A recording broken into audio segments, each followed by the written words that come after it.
we have joined the Antisocial Network. Yeah. Mask up, stay 6 feet apart. Yeah, right.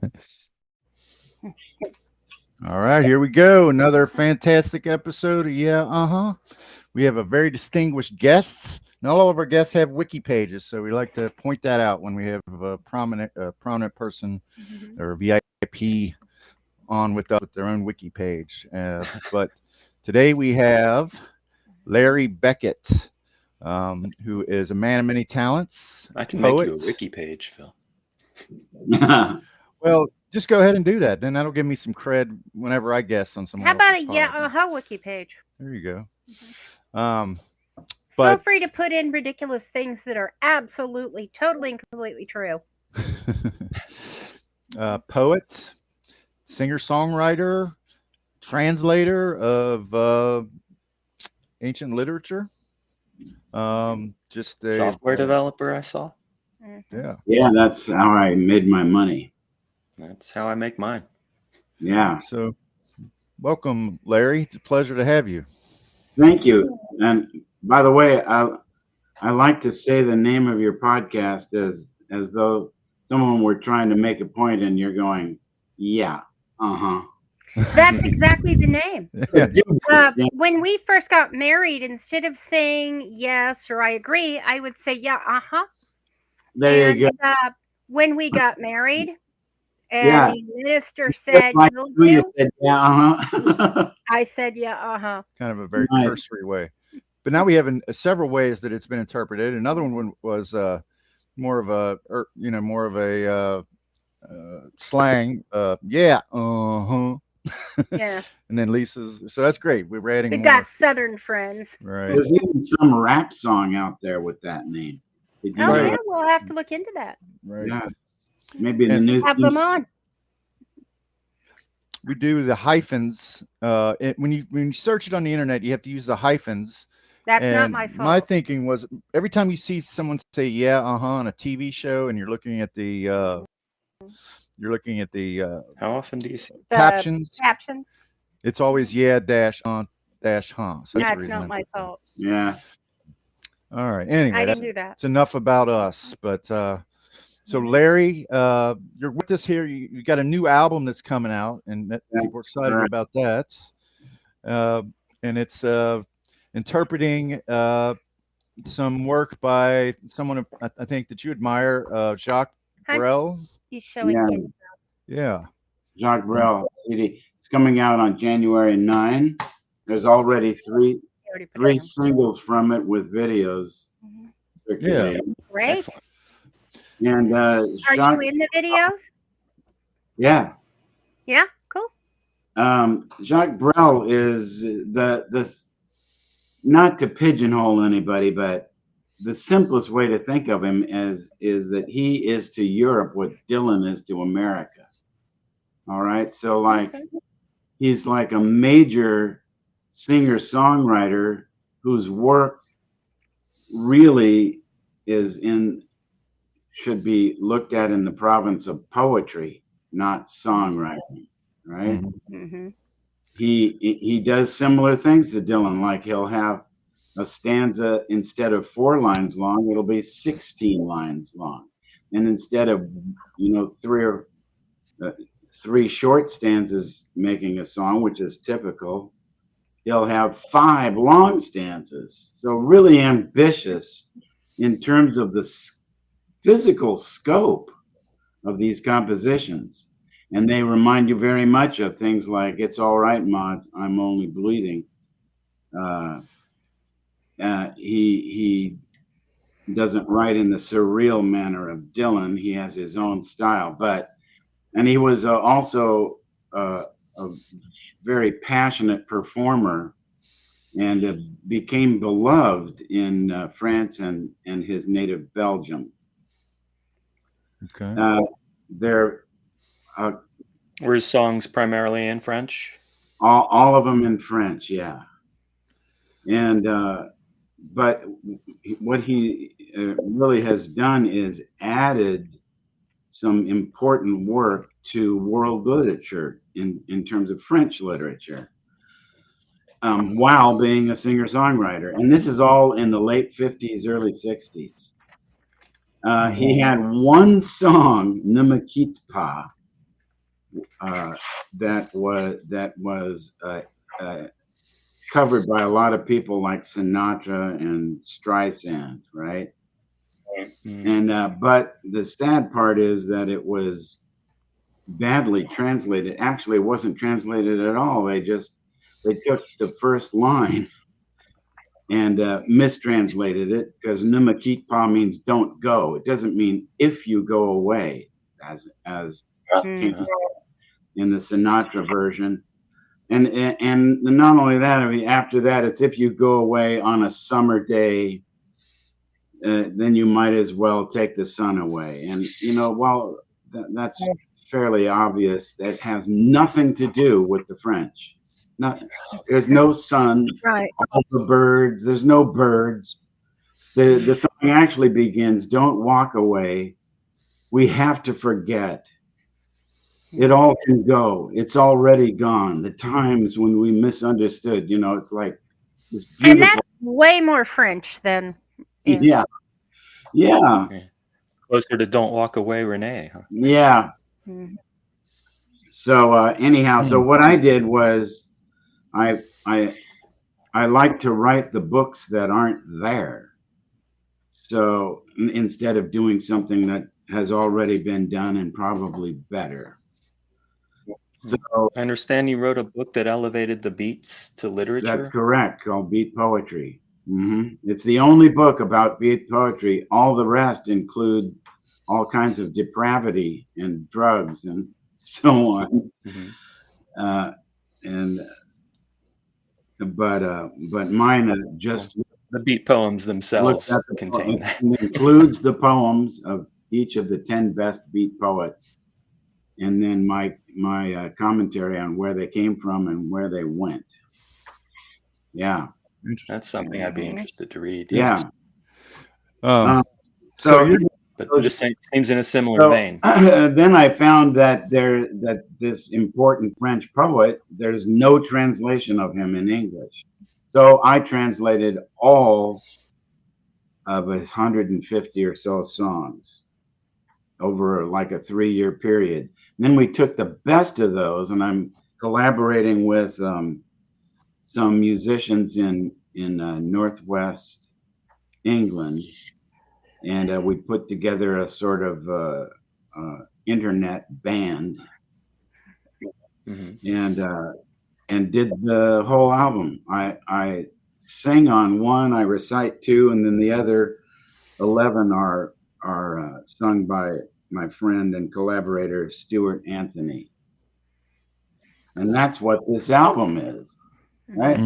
So kind of like bringing Jacques Brel. So that's the English translation that you did. Yes, all of them in my translation. Yeah. So and I'm sorry, what's the name of the album one more time, please? It's called "Though We Have Only Love." Okay. One of his most famous songs. Yeah, I listened to that. That was really beautiful. The challenge you have, it's kind of a maudlin kind of a flavor to it, and I liked the artwork that was in the video, and it was very the lyrics are very raw and engaging. So I really enjoyed that one. But people can go out to Spotify and listen to 3 selections off the album right now, right? Correct. Yeah. Now, are those the ones that have videos? Yes, they all have videos. So that's the Song of the Old Lovers, and a song called "I Love You," with me reciting and playing piano. And then "So We Have Only Love." Yes. Now, where would you find those videos? Spotify or? Oh, they're all on YouTube. Okay. Cool. Yeah. But on December 12th, you're going to be, I guess, introducing the full album with an event, a live event on YouTube. Yes, from the local radio station, KINK FM, is sponsoring a brief, like half-hour concert. But I will be singing 4 songs from the album. Awesome. They're called Letters of Kink. Simulcast and then reposted on YouTube. Excellent. Did you say they're KINK? Yeah. Excellent. Keep Portland weird. Yeah. Right. Portland weird, right. Yeah, they've been there for Yeah. forever. So your job is in translating these songs. You know, there have been attempts before, like you said, some that had not been effective in translating it, and that's a very arduous and diligent job, I think, to try to transmit not just the. It's not just a mastery of French. It involves really the nature of the original text is that it's poetry and song fused, and if someone is just only a poet and tries to translate it, they might miss the song. Or only a musician. And if they are a songwriter and translate it, they might miss the poetry. But I'm both, so I'm in a good position to understand what he's trying to do in terms of the poetry, but also stay faithful to the rhythm and the sounds so that it can be sung. Mm-hmm. The meter. Yeah, that seems like a very high art type of endeavor. I mean, it's like not to detract from either the musicality of it nor the lyrics, and to come up with something that is, you know, very. How long did that take you to do all the translating and the song? It was like 3 or 4 years. Yeah. Wow. And how many songs? Is that 150? 150. Wow. Now, was this a labor of love, or was there a you know? Yeah, all my labors are labors of love. I am looking for a publisher, and and if not, I have a publisher lined up for the whole book, which is 700 pages long, including the original French text. So yeah, and I'm in negotiation. I've already done negotiations with the Brel estate, so they're cognizant of this project and approved. So are you a Francophile or you know, from Canada, or I mean, I love all the countries, not just France. Yeah. Okay. Well, no, you translated Chinese too, right?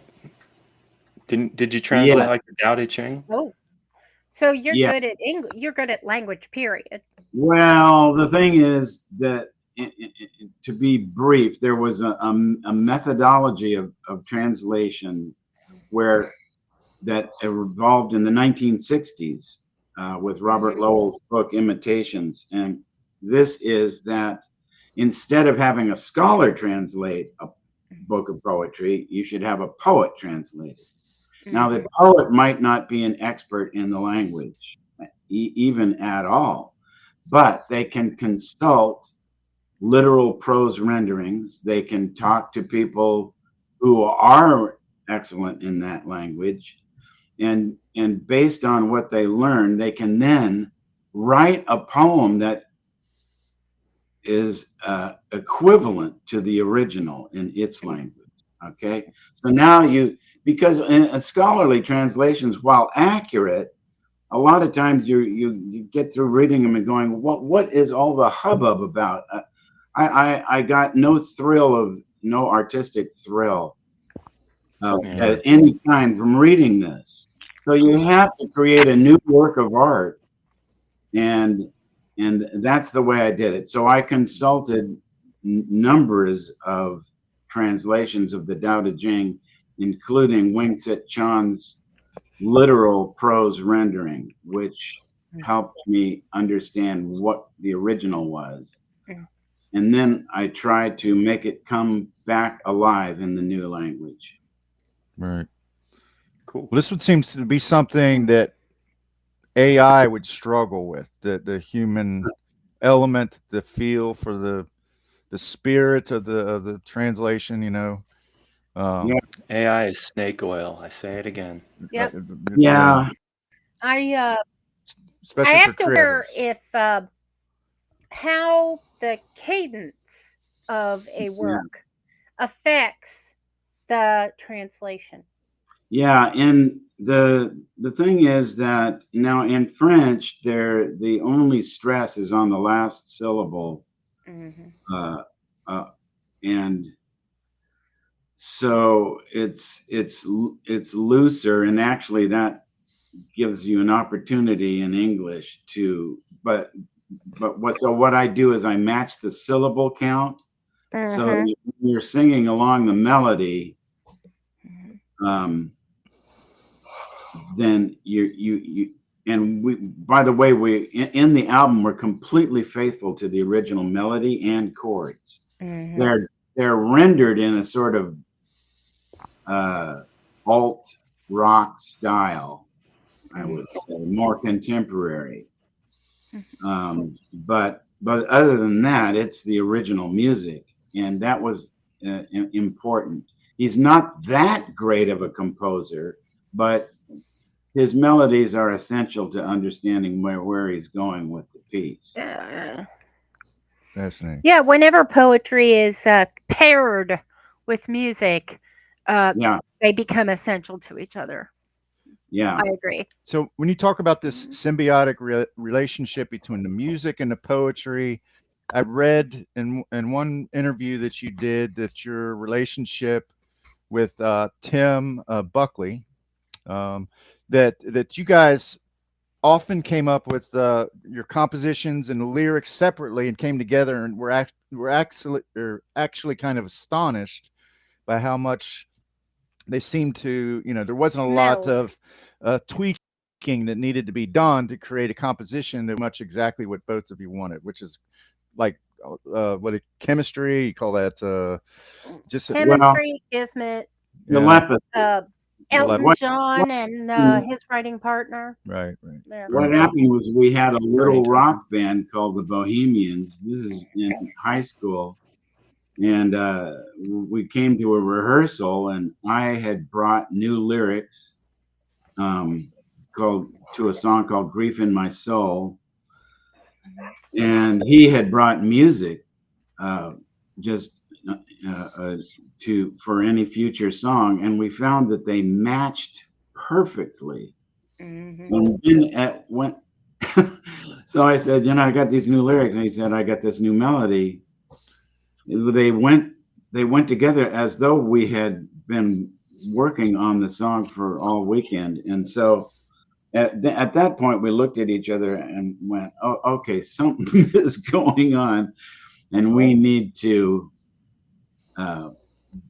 dig into this. So we had a sort of telepathic understanding of each other's art all through maybe you're in each other's soul circle. Yeah, absolutely. That's fascinating. You guys, did you go to school together? Was that? Yeah. Okay. So he was a very talented man. He's unfortunately not with us anymore, but you and he came up with several high-profile hits in the 60s. Song to the Siren. Yes. No Man Can Find the War, Morning Glory. I saw some video of Tim performing Song to the Siren, for instance. He was a very talented singer. Tell us a little bit about your relationship with him. Well, the thing is that I don't, beyond Song to the Siren and perhaps Morning Glory, I don't think that our collaboration resulted in many memorable lyrics by me. He was already like a Caruso-esque brilliant singer, and I was just a starting out poet. So he was way ahead of me artistically. I think hopefully that I eventually caught up. And but if you look in my book that came out last year, Song to the Siren, this is 57 years of lyrics, all the lyrics I wrote since him, right? It has Song to the Siren, of course, but it has all the rest of the songs that many of which have been recorded by different singers and bands. And what's the name of that book? And I think my real work lies in those later songs. Mm-hmm. Okay, cool. Sometimes I'll ask a question. Just Song to the Siren's going to endure. Yeah. That's something that's going to outlive you, and it's been covered so many times. Yeah, hundreds of people have covered it. It's got its own life outside of you now, I think. Yeah, absolutely. Yeah. I saw Robert Plant. Yeah, it's about his favorite song. He's done it. That version from his album's amazing. Yeah. He sings it live and introduces it like that. Well, certainly a favorite of Aaron and I. I saw quite a few people had covered it though. So I watched the Tim Buckley video from, I guess it was the last episode of the Monkees. Yeah. And they just said, "This is Tim Buckley," and he just plays, and there's no crowd. I was there. And it ends. I was there. Yeah. Yeah. That seems out of character for a Monkees episode. There's usually zany shit going on. Right. Yeah, we were friends with those guys, and they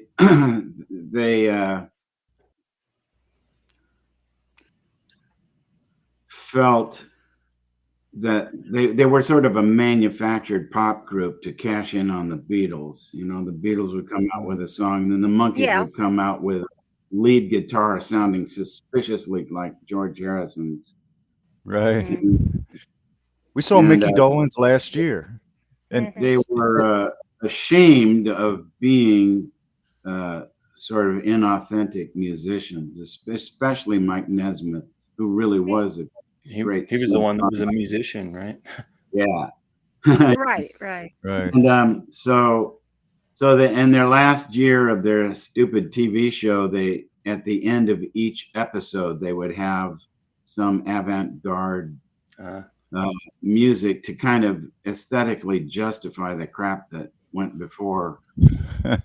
I love the crap that went before. Yeah. Thank you very much. He's a monkey. He's a monkey. Lisa was the audience. And I'm an aficionado. in the very last episode, Tim got on, and interestingly, he didn't sing anything that anybody would recognize, but a song that had not even been recorded yet. Yeah. He was always like to be on the edge. Interesting. I might seek that out. I watched the Monkees once. We saw Mickey Dolenz last year, and he interspersed the show with stories, which were really great because I always thought of them as like a manufactured thing, you know, like a TV band. And I never but did. he did have a lot of stories about Jimi Hendrix and the Beatles, and you know, at least I always thought they were musicians who got on a TV show. Yeah, you thought wrong though. Yeah. Because I mean, Peter Tork ended up being a fairly famous musician. Mickey has not done badly for himself in the music industry. Right. So just a quote that I plucked while getting ready for the show, Larry. Peter Beck, guitarist for REM, calls Larry's lyrics simple, heartbreaking, and altogether moving. And that's the blurb from the back of Song to the Siren. Yeah, Peter Buck is a dear friend, lives in town in Portland. Really? And what happened was that how we got together was that my son's friend in high school, his dad was in a band, and I thought, you know, really? Okay. I like music. So I thought it wouldn't hurt if I listened to this band, which was called Eyelids. And I listened to their first 2 albums, and I thought, you know, this is sounds like the Byrds. Now I'm comparing them to the greatest American rock band. Yeah. So in the second album, they started to add harmonies, and I went and reached out to Chris Luzarenko and John Moen, who this is sort of their secret getaway band on the weekends, because Chris was in Guided by Voices, and John was in and still is in the Decemberists. But they would sneak away and play their own music on the weekends, and that's Eyelids. And I met those guys and said, I've been writing lyrics for 40 years, and they're all on top of the piano right over there. And if you want to set any of them to music, you're welcome to. I love your music. And actually, John then started to play a tune that he could not get lyrics to that was really nice. And as he's playing it, the words came into my mind. Wow. And then that night, Chris went home and took the song River and wrote splendid music to it. And so then that developed into a whole album called The Accidental Falls. And it's all my collaboration. The whole album is my collaborations with Eyelids. Cool. Like 13 tracks. And is Peter Buck in that too? Yeah. So, and Peter Buck produced. Okay. I was at every minute of every session, and one song I dredged out the last unreleased Becket Buckley song called "Found at the Scene of a Rendezvous That Failed." It had never been recorded. We just had the lead sheet, and so we got John Moen to sing, and I played piano, and Peter Buck played bass. And at the end, he was in tears after the take. And I said, "Peter, what's happening?" And he said, "This is why I got into music." So compliment. We're friends after that. Imagine, yeah. Wow. Yeah. So is REM based out of Athens, Georgia? Georgia, yeah. That's right. That's why I was surprised. He's in Portland, but then I thought, well, they can't live in Athens, Georgia, their whole lives. You can read all about it. There's a new biography of REM. I'd be interested in that. They were massive in the 90s. Yeah. They kind of faded away on their own terms, it seems. Yeah, they did. I saw an interview with Michael Stipe not long after they disbanded, and he was just content with kind of living a bohemian lifestyle, kind of chilled. No, but Peter floats around backing different people. He's always there to jump in when Eyelids play, though, locally. Very cool. Great. That is cool. But some of your inspirations musically.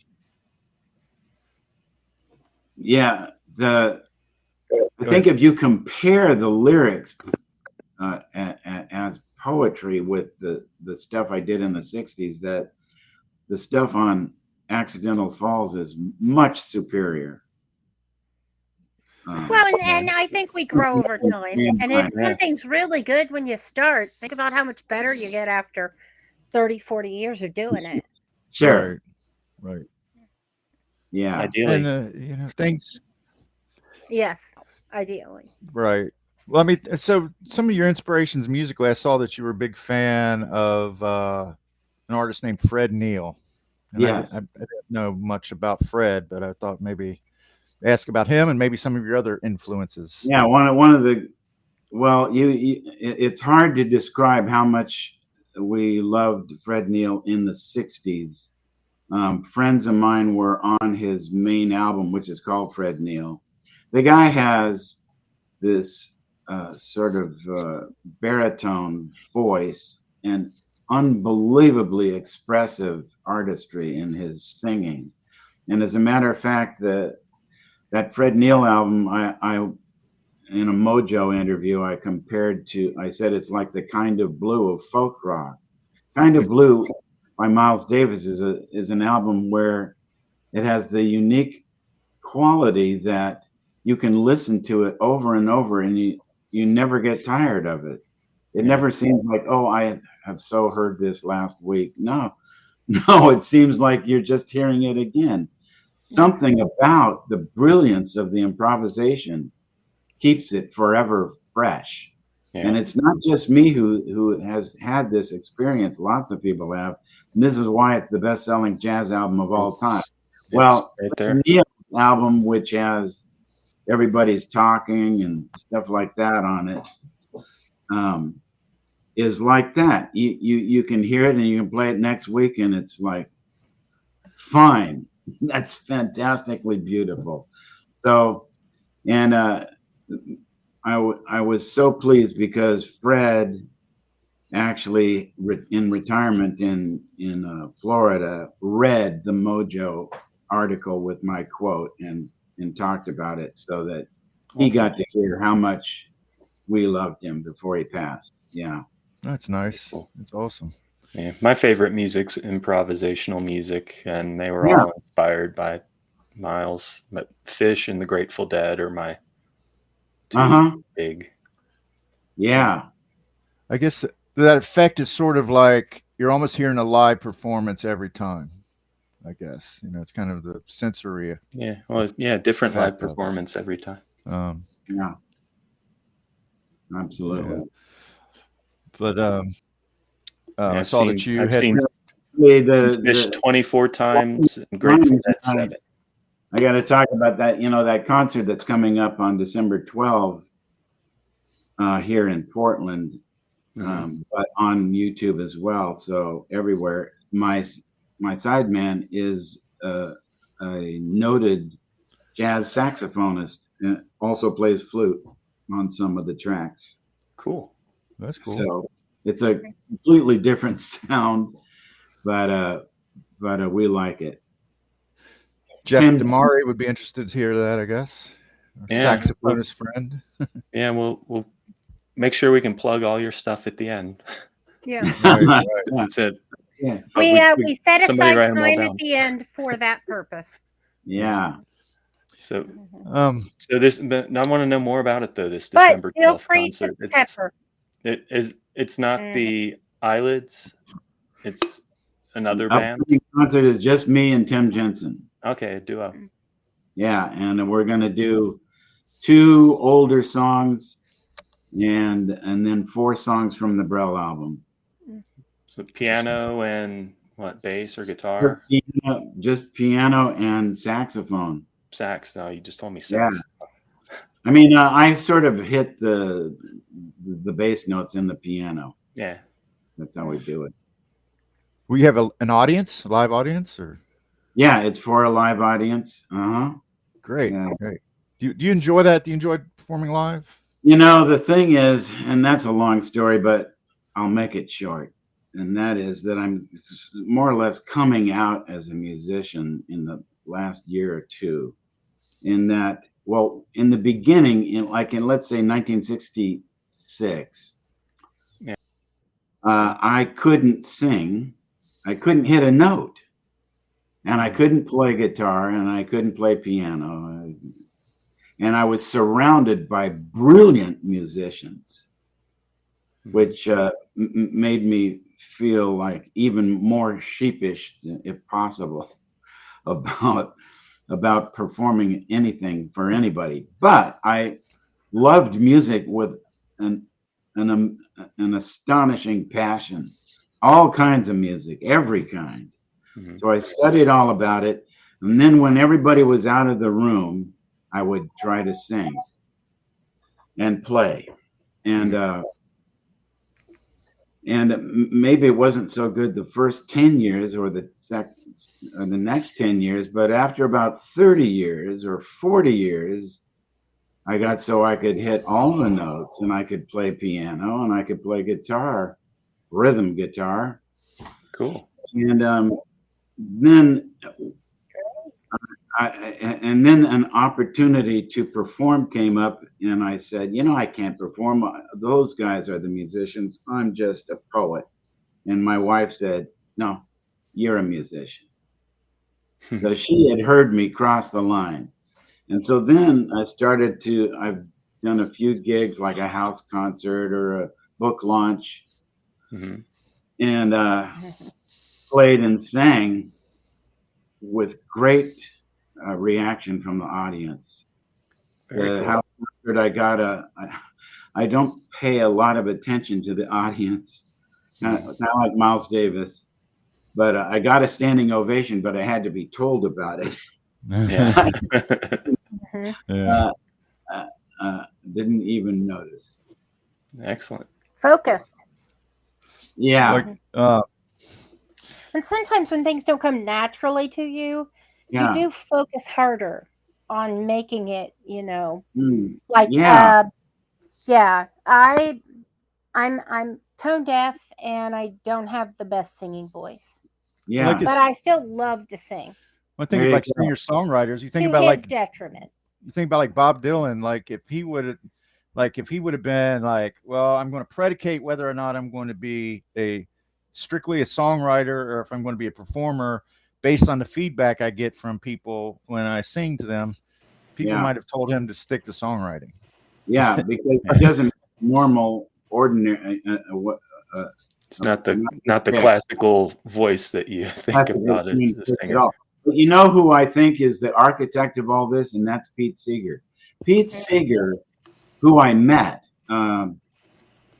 wanted everybody in the world to sing, even if you're off key. It didn't matter so much.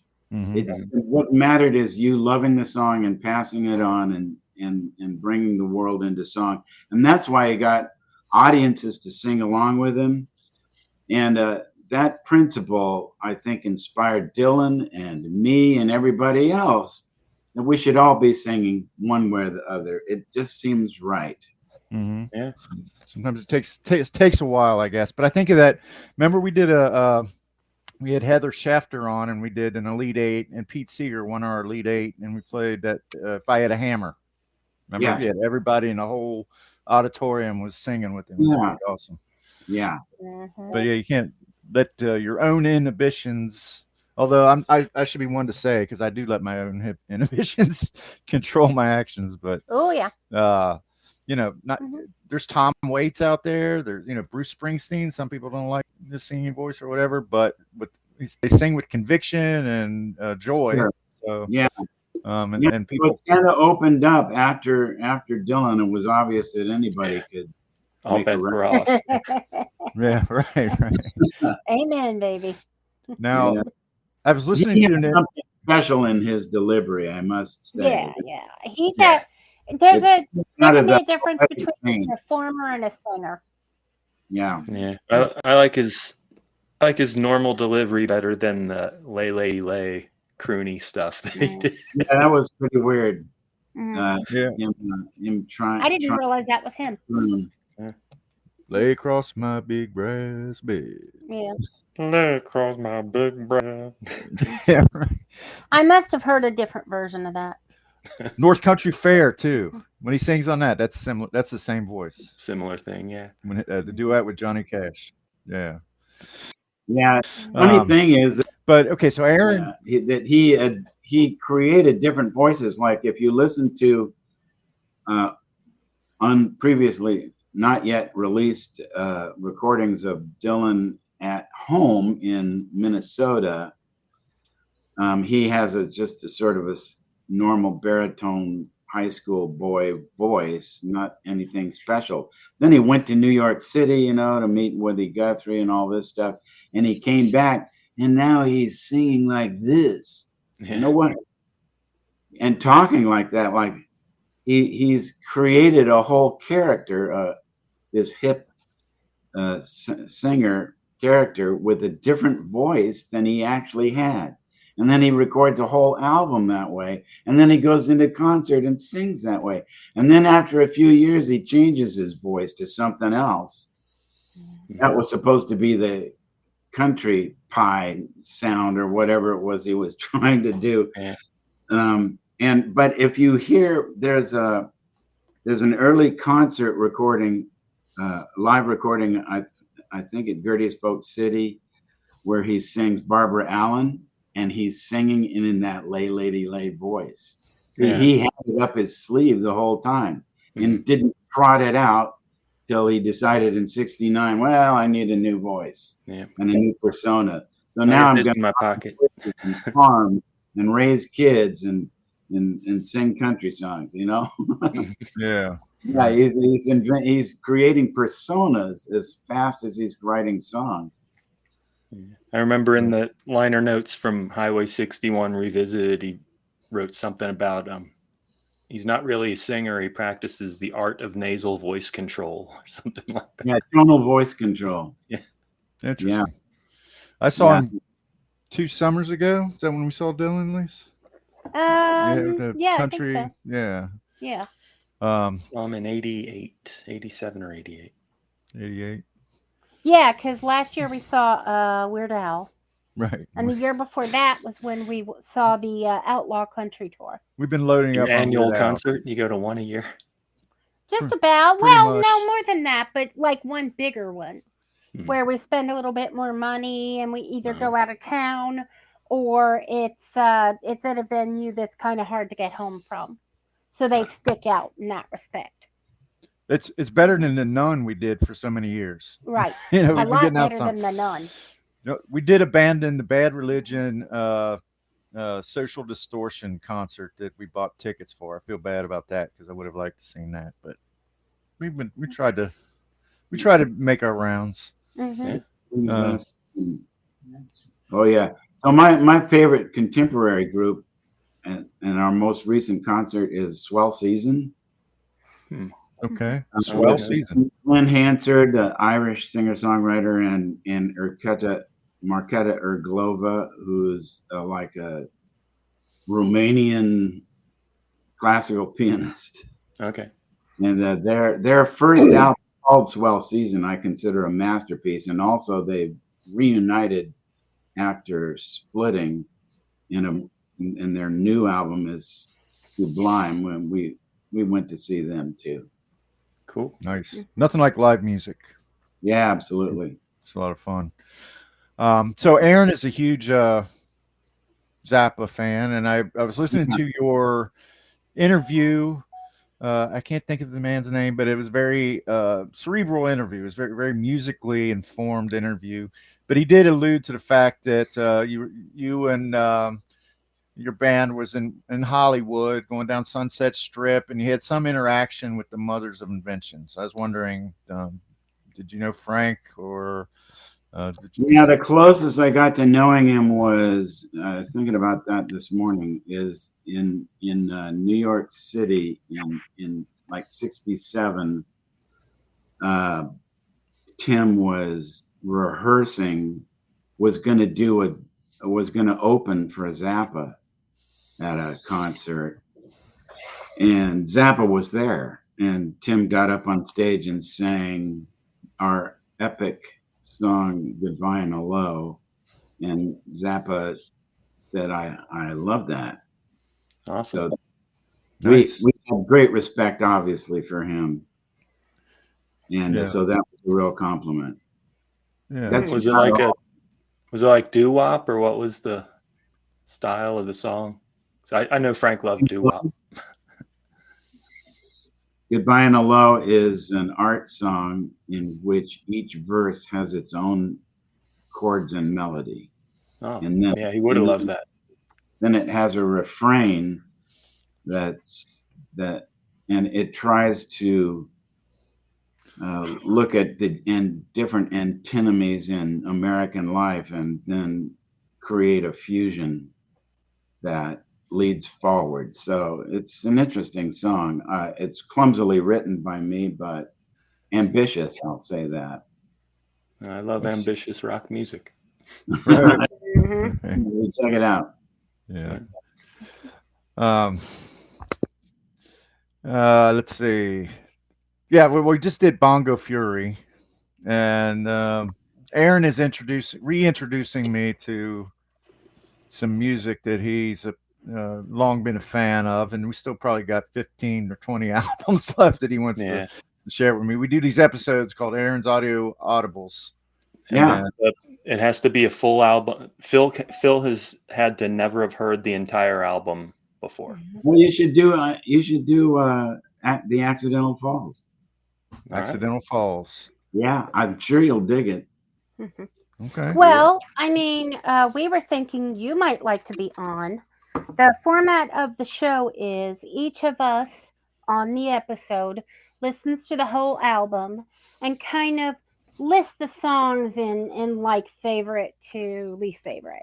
Yeah, And that's that too in no way binary. We means might the have to least not rank. favorite is a There's no. nothing I love more than being judged by people I don't even know. Well, and that's why we wouldn't necessarily want to have you on the episode. We do your album. But and I will say this much, on most of the albums, the least favorite is still a song we enjoy. I see.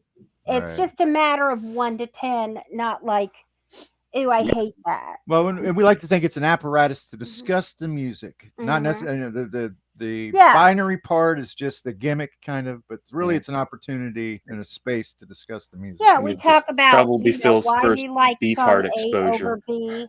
Right. Yeah. Right. Probably. Yeah, that voice is hard to forget. I was thinking the Kind of Blue by Fred Neil.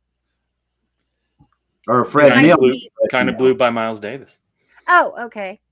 Okay. I was thinking that Kind of Blue was Well, by I Fred think we'd Neil. have a real challenge on our hands to do the Miles Davis, because then we got to describe and talk about what we like about the instrumental composition. That it's very dynamic and never mind. Well, we could do it. He introduces modal music, which is instead of like normal jazz, you have a song with the chords and a melody, and then you play that, and then you improvise over the chords and using fragments of the melody, and then you come back at the end and rap it. But then like all jazz before Kind of Blue was like that.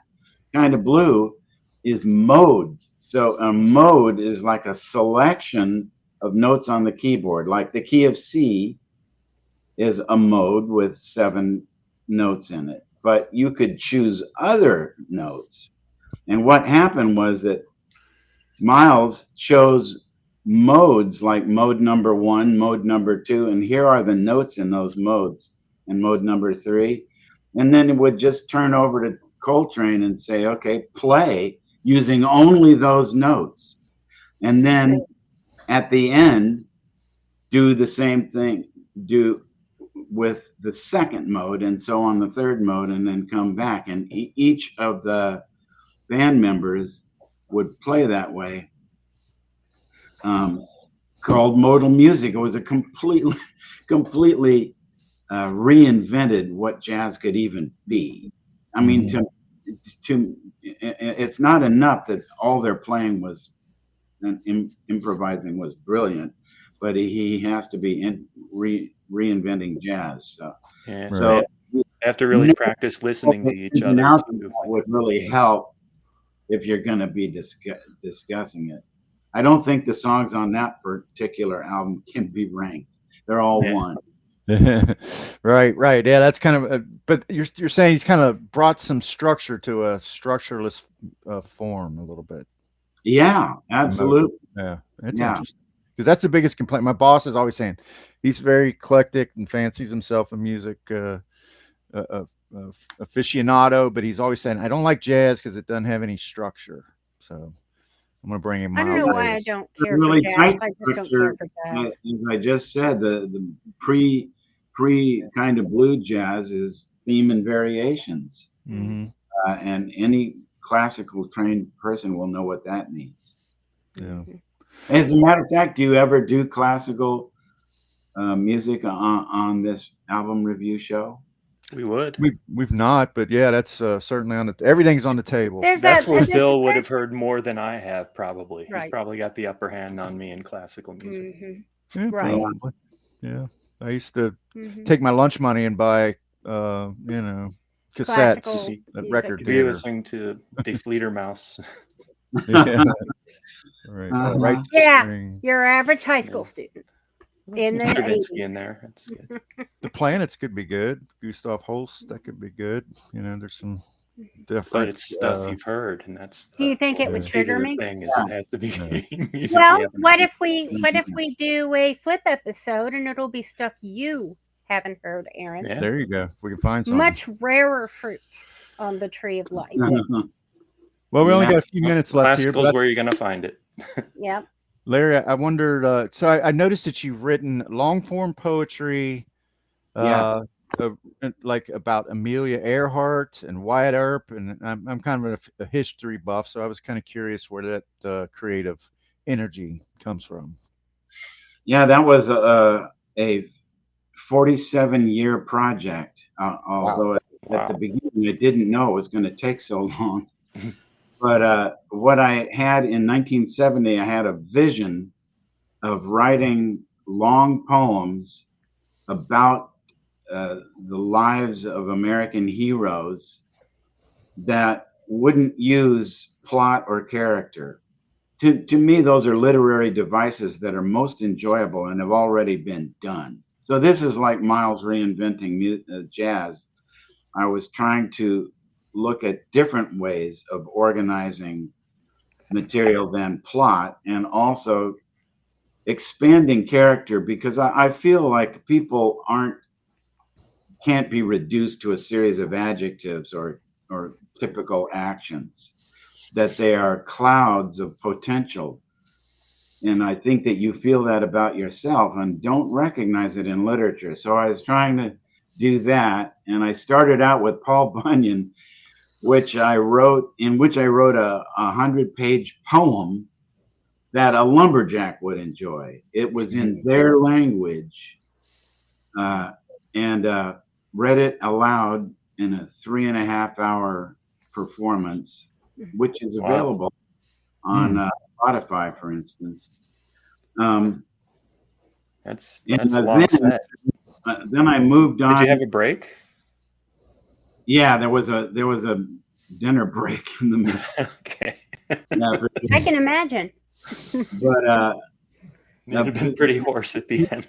Homer and Shakespeare. Yeah. So I was trying to be in that vein. And then over the years, I wrote 10 book-length poems, including Paul Bunyan was published, then Amelia Earhart, and then Wyatt Earp. But there are also ones whose stories I invented, called Old California and Blue Ridge. And then there's a frame around it all called U.S. Rivers, where the rivers are the highways, in a true Kerouac fashion. And then I had the great good fortune that a publisher in L.A. Decided to put out the entire 10 books bound together in one volume, and that's American Cycle. Oh, cool. So it's an American epic poem. I said at the beginning that I like to write the books that aren't there. I couldn't find an American epic poem to match Homer's Iliad and Odyssey, or Dante's comedy. And so I decided it must be up to me. Yeah, that's fascinating. I'd like to check that out. Like, yeah, here, I'll show it to you. There's more to Amelia Earhart than just a distraction from the what, Aaron? From the Epstein files. Yeah. The Epstein files. Right. Release the Epstein files. Please release the Epstein files. Oh, nice. Yeah. So they're all in there. Okay. Cover designed by my daughter, Susanna Beckett. Yeah. Very beautiful. Family affair. Yeah. So, and actually, I'm dedicated to performance of poetry. So it's putting to me when you put it on a page, that's a text for performance. Mm-hmm. People can read it all right, but I prefer if they read it either out loud in their head or out loud in their room. Right. And every word in the epic has been performed and recorded and is on Spotify. Oh, cool. Oh, so, okay. So I might seek that out. All streaming services, the whole thing, because that's so important to me, as it was to Shakespeare and as it was to Homer, that the language needs to be heard, needs to be encountered sensually. Otherwise, it's not poetry. Right. You can't really feel it. Well, it's like the last time that I recall ever, like I don't do public speaking or anything like that, but the last time I've ever recalled even reading out loud has probably been high school. It's like it's an exercise we used to do all the time. We kind of abandoned it, and it brings different dimensions to the words to hear it expressed. Well, when I'm writing, the test to see if the piece is ready is I read it out loud to myself. It has to. Yeah. It has to be right in the music of language. Right. That last album we did had 2 poem readings from Beefheart, right? Yeah, it did. And we talked showing about Scalp Flat Top and Muffin Man? Man with the Woman Head. Okay, Man with the Woman Head. An example of beat poetry, we decided. Sort of. Yeah. So this is a drive-in restaurant in Hollywood. So this is a drive-in restaurant in Hollywood. So this is a drive-in restaurant in Hollywood. That's the end of the second one. All right, Larry. It's been a fantastic hour. Expected it to be. Let's get all your plugs together here. So we've got the new album. So we have Only Love. So that's the English translation that you worked on for years. Yep. You can buy it on Amazon or download it. And then we have Song to the Siren, 57 years of songwriting, including an essay on the composition of Song to the Siren and extensive notes. Cool. On all the songs. And then American Cycle. All right. It's imposing, but if you read just 10 pages a day, you get through it in a couple of months. So that's all right. All right. And then the American epic cycle. You have a website, LarryBeckett.com, I assume? Yep. Okay. And can most of your works be accessed or sourced through your website? Yes, actually everything. And then we have the concert coming up on December 12th that you can find on YouTube. All right. Very nice. Excellent. We really appreciate your time. You guys. Yeah, nice to meet you, Larry. This has been fun. To do it again. It'd be a pleasure. Yep.